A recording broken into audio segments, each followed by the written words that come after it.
Hello guys, কেমন আছেন আপনারা সবাই? আশা করি সবাই অনেক ভালো আছেন। তো আপনারা দেখতেই পাচ্ছেন কবুতরগুলো সব ঘরের ভিতরে আটকে দিয়েছি। দেখুন ওই দুটো কবুতর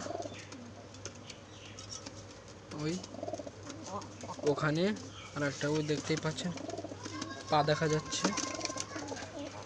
ওরা সবার থেকে আলাদা। এই কবুতরটা বাইরে যাওয়ার জন্য করছে।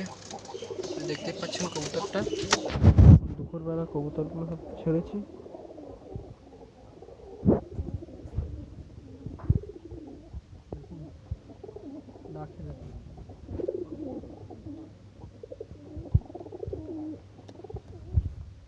তো আপনারা ভিডিও দেখছেন কিন্তু সাবস্ক্রাইব করছেন না, প্লিজ সাবস্ক্রাইব করে দেন।